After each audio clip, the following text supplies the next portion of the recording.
Welcome to Mr. Sir Sports. We recently hit 1,000 subscribers, so thank all you guys for that.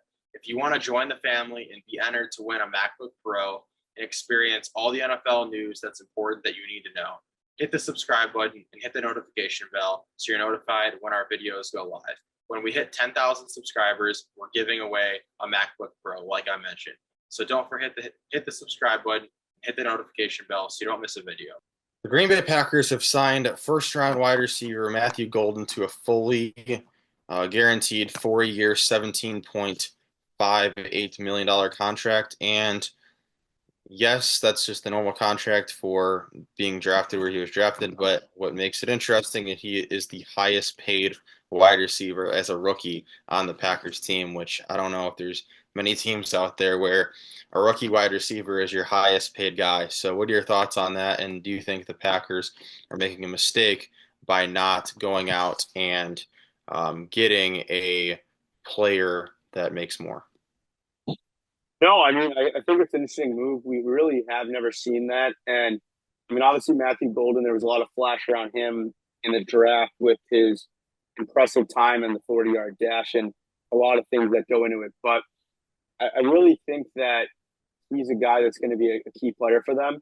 I know we've talked about it. You said that they didn't really have a number one receiver, and that kind of bit them in the behind when it came to playoffs, especially against the Eagles. And I think that that's ultimately what's going to hinge the success of the Packers is going to be that receiving core, because I think having Jordan Love get them the ball and being able to make plays and have them make plays in essence is also going to be huge. So it is an anomaly, but I think, the Packers, they got to use it as a benefit, as they're not really paying someone $30 million a year, at least yet.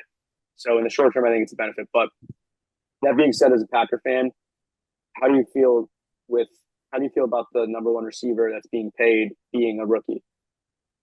Yeah, it's very interesting. The Packers and a few other teams kind of go about their wide receivers like this, and they've lucked out throughout the years. And they wouldn't say lucked out, but they would say found a diamond in the rough, really, in the second and third rounds with taking guys like Jordy Nelson and Randall Cobb and Devontae Adams who have turned into number one receivers.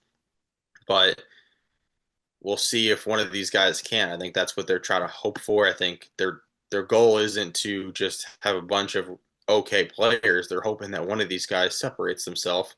And they were hoping that Christian Watson or Romeo Doubs was going to do that when they took them a few years ago, and neither of them did. So that's why they took Matthew Golden and Savion Williams, and hopefully one of them can turn out. But I'll have to wait and see what happens. But I think that's the expectation. Obviously, none of these guys are paid high because they haven't been worthy of the money. So I think after this year, if none of these guys separate themselves as being a number one guy, they're going to have to go out and trade for someone or draft or sign someone. But we'll just have to see what happens. But I think this is the last year that they're going to have to wait before just giving in and signing someone big time.